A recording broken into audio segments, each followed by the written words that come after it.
ज्ञानी बनोगे तो जॉब टिकेगा। भाई ऐसा क्यों बोल रहा हूँ? Because that is required. ज्ञानी हूँ इसीलिए आप कंपनी के अंदर हो, ये मैं समझता हूँ, बट कुछ चीज़ें मैं हाईलाइट करना चाहता हूँ, वो है पॉलिसीज। सबसे इंपॉर्टेंट है पॉलिसी, जो हम कभी नहीं पढ़ते, because it is very much understood. यार प्लेटफॉर्म पे अवेलेबल है, इंटरनेटवर्क पे आप कभी जाके उसको रीड आउट कर लो जब ज़रूरत पड़ती है। भाई ज़रूरत बहुत बार पड़ती है, बस पता ही नहीं होता है कौन सी पॉलिसी में क्या लिखा है। और मोस्ट इंपॉर्टेंटली वो जो एंट्री लेवल के बंदे हैं ना, 21 से 25 या 26 के साल में, जिनका पहला दूसरा जॉब है, उनको तो उसका फोकस ही नहीं रहता कि भाई क्या है, होगा ना, राइट है, हमें तो वो सैलरी से मतलब है, अच्छा पैकेज मिल गया। नहीं मेरे भाई मेरे बहन, वो देखना चालू करो, बड़ा इंपॉर्टेंट करेगा। मैं बोलता हूँ क्या क्या पॉलिसी आपको सबसे पहले देखनी ही चाहिए in light of the TCS वाला incident. Posh policy, prevention of sexual harassment, ये तो सबको क्लैरिटी होनी चाहिए। सेकेंड है आपका डिसिप्लिनरी पॉलिसी।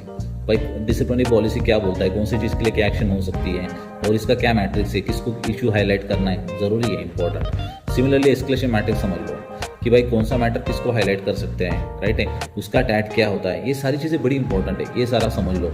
इसके बाद में थर्ड इंपॉर्टेंट चीज़ आता है, आई वुड से जितनी भी HR पॉलिसी हैं सब समझ लो। एम्प्लॉय रिलेटेड है, एम्प्लॉय रिलेटेड है इसलिए तो पढ़ने योग्य है। आपका लीव पॉलिसी है, आप कंपनी कल छोड़ रहे हो तो आपका कितना लीव एनकैश होगा, आपके पास क्लैरिटी होनी चाहिए। भाई आपका ग्रेजुटी कितना बनता है, वो आपको क्लैरिटी होना चाहिए। उसके बाद में आपका बोनस कब आता है कब नहीं, परफॉर्मेंस अप्राइजल का पॉलिसी क्या होता है, राइट है, कब अप्राइजल साइकिल चालू होती है, पता होनी चाहिए।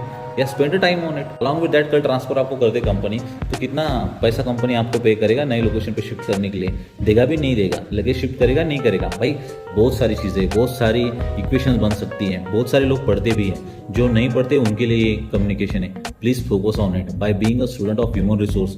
मुझे लगता है ये बहुत सारी इंपॉर्टेंट चीज़ें। आपको क्या लगता है? You can add. Thank you and bye.